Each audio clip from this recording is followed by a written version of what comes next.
মাঠের জমিটা আমার নামে লিখে দাও। তুমি মরে গেলে আমি তোমার ওই মতখানা ধুমধাম করে দিয়ে দেবো। তুমি জমিগুলো ভাগ না করে দি কেন মরি গেলা গো ও আব্বা আমার। তোকে ওইসব নিয়ে ভাবতে হবে না, পায়খানা গুনাকে সব দুমড়ি আমার দয়ারে ভরতো। সকালবেলায় আব্বা ঘুম থেকে উঠে এক গাল মুড়ি খেয়ে ঢক করে পানি খেয়ে বক করে মরে গেল।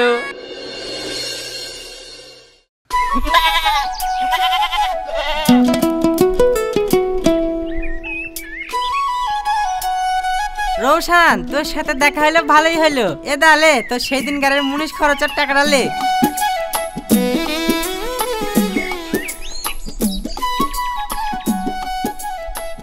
দাদু বলো কেমন আছো? রৌশান, আমি আল্লাহর রহমতে খুব ভালোই আছি। দুই মেয়ের ধুমধাম করে বিয়ে দিয়ে দিয়েছি। আবার আমার যা জমি জমা ছিল দুই ছেলেকে সমান ভাবে ভাগ করে দিয়েছি। শুধু ওই নাম মাঠের 1 বিঘি জমি আমার নামে আছে। ওই জমিটাও কোনো না কোনো ছেলের নামে দিয়ে দিব। আমি মরলে আমার জমি বেচে ওই টাকা দিয়ে আমার মধ্যখানেরা দিয়ে দিবে, তাহলেই তো হয়ে গেল। দাদু তাহলে তুমি এক কাজ করো, তোমার ওই নাম মাঠের জমিটা আমার নামে লিখে দাও। তুমি মরে গেলে আমি তোমার ওই মতখানা ধুমধাম করে দিয়ে দেবো। 5টা গ্রামের লোক কেউ আর করতে পারবে না। এই রৌশান, তুই আমার 7 কুলের কেউ না, আমি তোর নামে জমি লিখে দিতে যাবো কেন? যদি দিতেই হয় তাহলে আমার দুটো ছেলে আছে তাদের নামে দিব, না হয় আমার মেয়েরা আছে তাদের নামে দিব।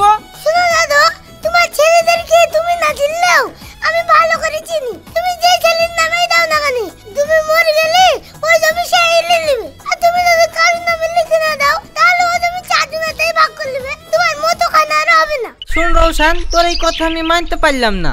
মানতে যদি না পারো তাহলে তুমি একবার মরেই দেখো। এই রৌশান, তুই কি কথা বলছিস? আমি যদি মরেই যাই তাহলে আমার মুতুখানা দিল কি না দিল আমি দেখতে পাবো নাকি যে তুই আমাকে মরতে বলছিস? আরে দাদু তুমি বুঝলা না, তুমি মরবে কেন? তুমি আমার কথা শুনো, তাহলে তুমি বুঝতে পারবা কে মতখানা দিবে আর কে না দিবে। তাহলে বল কি করতে হবে?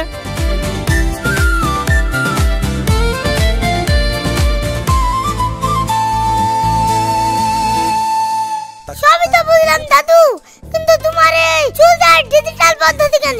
আর বলিস নি রৌশান, তোর দাদি মরার আগে বলেছিল চুলদারি সব গালি করবা না। তার লেগে সব গালি করলেও এইটুকু বাদ রেখেছি, তাই এই ডিজিটাল পদ্ধতি। ঠিক আছে তুই থাক, আমি চলে গেলাম, অনেক কাজ আছে।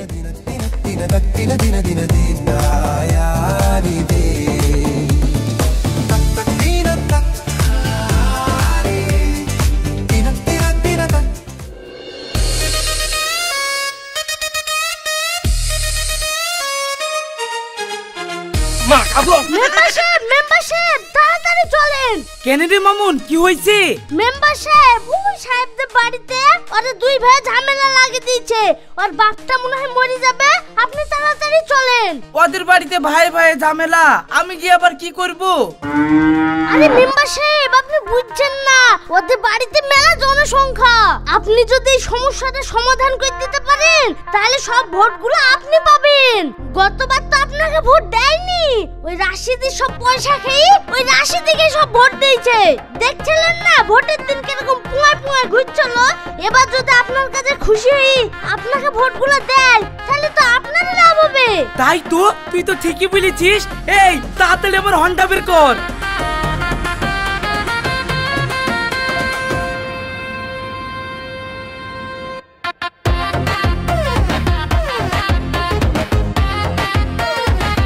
হ্যান্ডেল মার তাড়াতাড়ি চ। দাঁড়ান স্যার।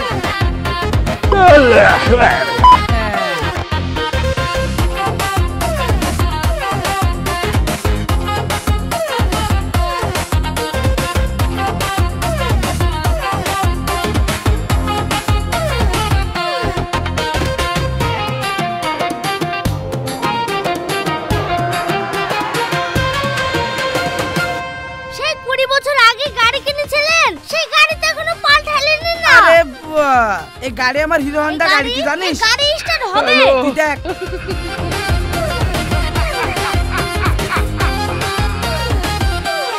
ওরা গেল। মেম্বার মানুষকে দিয়ে তুই দুবেলা হ্যান্ডেল মারাছি, তো জাহান্নামেও জায়গা হবে না। আবে সালে হ্যান্ডেল মার।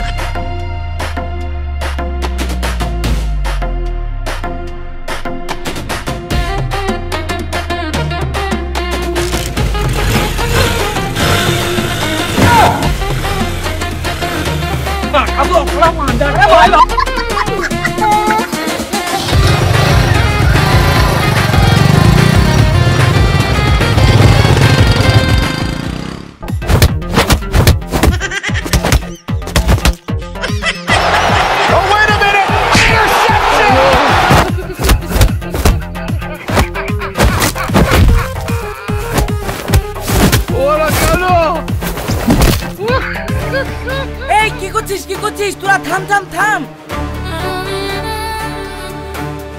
এই তোদের কিরকম আক্কেল রে? বাপটার দিকে মরি পড়ে আছে, কোথায় তার দাফন কাপনের ব্যবস্থা করবি, আর তা না করি তোরা দুই ভাই মারামারি লাগিয়ে দিয়েছিস। উঠাইয়ে না। এই কি হয়েছে? মেম্বার সাহেব লিস্টে 50টা পায়খানা এসছে, তো কাকে কাকে দিব? তোকে ওইসব নিয়ে ভাবতে হবে না, পায়খানা গুনাকে সব দুমড়ি আমার ডয়ারে ভরতো, আমি এই সব ভাগ করে দিছি। বল কি হয়েছে? উঠাইয়ে না। আবার কি হলো রে? কিসের লাগি ফোন করছিস? মেম্বার সাহেব দক্ষিণ পাড়ার যে রাস্তাটা এসছে ওইটা আদলা ইট দিয়ে করবো না গোটা ইট দিয়ে করবো?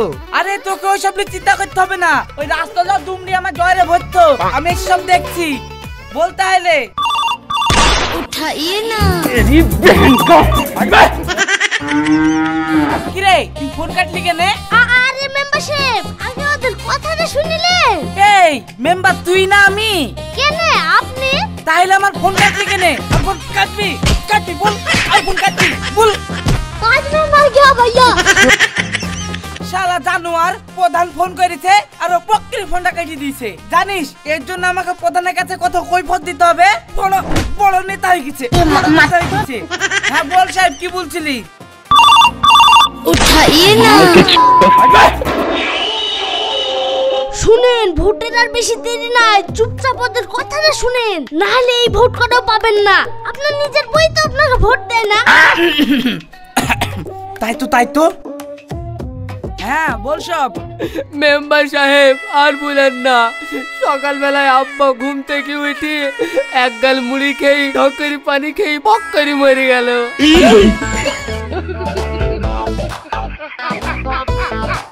দেখ, সে মানুষ মরে গেল, তার কিছু করার নাই। তা তোরা ভাই ভাই ঝামেলা করছিস কেনে? সমাজে তো আমরা আছি, তোদের যদি টাকা পয়সার অভাব হয় আমরা না হয় সমাজ থেকে টাকা পয়সা তুলে দাফন কাফনের ব্যবস্থা করছি। মেম্বার সাহেব ওই দেখেন, ওর লেগেই তো ঝামেলা হয়েছে। বাপ বেঁচে থাকতে কত বললো যে ওই নাম মাঠের জমিটা আমার নামে লিখে দিবে, আর আমার এই বড় ভাই হইতে দিল। এই তুই চুপ কর, আমাকে আগে বলতে দে। হ্যাঁ তুমি বলো, কি বলছো? শুনেন মেম্বার সাহেব, আপনি আপনার আব্বার ছেলে তো? হ্যাঁ আমি তো আমার আব্বারই ছেলে। তাহলে আপনার ভাই কার ছেলে? এই তুই সব কি বলছিস? আমার ভাই আবার পরের ছেলে নাকি? আমার আব্বারই ছেলে। তাহলে আপনার আব্বার নামে যদি কোনো টাকা পয়সা থাকে আর আপনার আব্বা যদি মরে যায়, তাহলে সেই টাকা আপনি আর আপনার ভাই দুজনে পাবেন কি পাবেন না বলেন? হ্যাঁ অবশ্যই পাবো। তাহলে যখন এই কথাটা এই মাথা মুটা গুদা মাথায় ঢুকছে, ভাই আপনি কিন্তু রাগ করেন না, তাহলে তোর মাথায় ঢুকছে না কেন? আমি ঢুকাইতে চাইছি নি, তাই ঢুকছে না। ঢুকবে কি করি? তোমার মাথায় তো গোবর ভরা, তার লাগি তো ঢুকে না। ও আমার ভাতারের মাথায় গোবর ভরা, আর তোর ভাতারের মাথায় যে ঢেরঢেরি গু ভরা। তোমার মাথায় যে ঢেরঢেরি গু ভরা বলছে, তুমি কিছু বলতে পারছো না? বলবো তো নিশ্চয়। এই তুমি থামো তো, তোমাদের আব্বা যে মরেছে তা তোমার বোনদের কি খবর দেওয়া হয়েছে?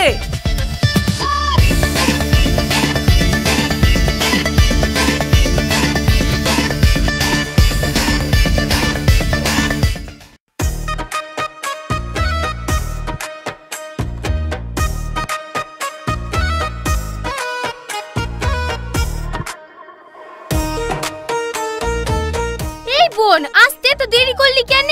ওইদিকে বাড়িতে যে কি যে হচ্ছে আমি তো কিছুই বুঝতে পারছি না। আসবো বললেই কি আসা হয়? ওই তো আমাদের পাট ছাড়াতে লেগেছে, ওই 15 খান মুনিশের রুটি মুটি করি, তারপরে কার আমাকে আসতে হইলো, তার লেগে তো দেরি হয়ে গেল। শোন, সে যা হয়েছে হয়েছে, তাড়াতাড়ি চল, গিয়ে আবার ভালো করে কাঁদতে হবে, যাতে পাড়ার লোক বুঝতে পারে ভাই ভাবিরা আমাদের সাথে অন্যায় করছে, আবার ওই জমিনটায় আমরাও সমান ভাগ পাই। আরে তুই ওয়ালে চিন্তা করিসনি, ওই কাদা প্র্যাকটিস আমার আগে থেকেই করা আছে। কি রে সিনথিয়া, তুই আবার কাঁদতে পারবি তো? আরে খালা, তাড়াতাড়ি পা চালা, তুমি কোনো চিন্তা করো না, আমি পুরো তৈরি হয়ে এসেছি। এই দেখো বিগ সাথেই আছে, অমনি কি আঙুল করিলি চোখে ভরি দিব, অমনি চোখ দিয়ে পানি বেরিয়ে যাবে, আমিও কাঁদতে শুরু করে দিব। ঠিক আছে চ তাহলে।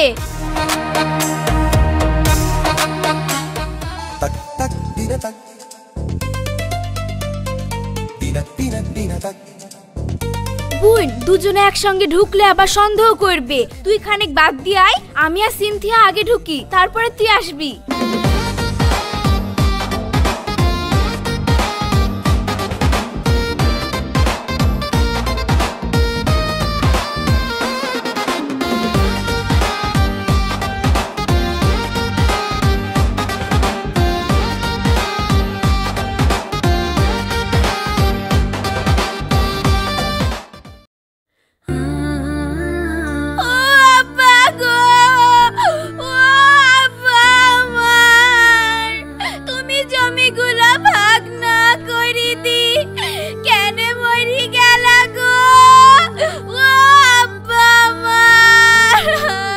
अबे साले ভাই, আব্বা কি করি বলল রে ভাই। আর বলিস নে বোন, আব্বা মুড়ি খেয়ে টক করে পানি খেয়ে পক করে মরে গেল রে। আচ্ছা, তুই পানি কেনে দিলি? তুই পানি কেনে দিলি? তুই কিসের জন্য পানি দিলি?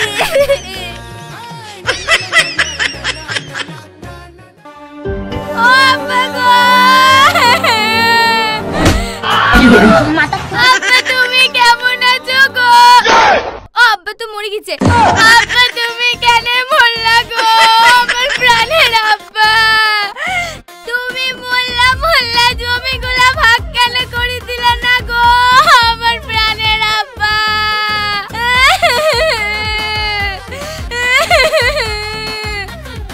ওগো, তোমরা এসব কান্নাকাটি বন্ধ করো। দিয়ে এখন তোমাদের আব্বা দাফন কাফন কি করে হবে, মতুখানা কি করে হবে, তার ব্যবস্থা কি করবা তাই বলো।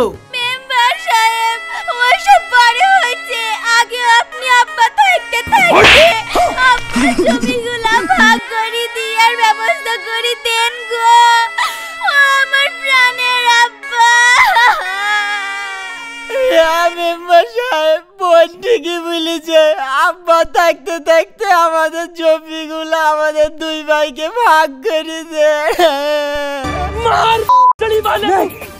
ভাই, তুই আর কি বলছিস? তোদেরকে জমি ভাগ করে দিবে মানে? আমরা দুই বোন কি বানের জলে ভেসে এসেছি? ওই জমির ভাগ আমরাও নিব। ও, এক গুচ্ছ টাকা দিয়ে শ্বশুর বিয়ে দিয়ে দিয়েছে আর এখানে জমির ভাগ নিতে এসেছে। বাপ মরেছে, কানতে এসছো, কেঁদে বাড়ি চল যাও, জমির ভাগটা দিতে পারবো না। বিচার করার ঘরের ভিটে এসে গো বিচার করতে। আমার বাপ আমাদের দুই বোনের এক যোগ্য টাকা দিয়ে বিয়ে দিয়েছে। তোর বাপ তোকে কি দিয়েছে? তোর বাপ তো ফকির। এই আমার বাপ ফকির? তোর বাপ তোর বিতে জানা দিয়েছে, তার থেকে বেশি আমার বাপ আমার বিতে দিয়েছে। তোর বাপ যখন তোর বিতে অনেক কিছুই দিয়েছে, তাহলে তোর বাপ মরলে তুই তোর ভাইয়ের গলায় পা তুলতে জমিগুলো ভাগ করলি কেন রে?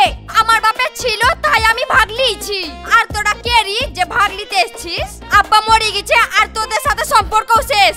এই তোমরা চলো তো, দিয়ে আব্বাকে মাটি দেওয়ার ব্যবস্থা করো। জমির ভাগ না পেলে না আমিও আব্বাকে মাটি দিতে দেব না। এটা বসনু। হ্যাঁ, আমিও বসনু। জরি কি দেখছো?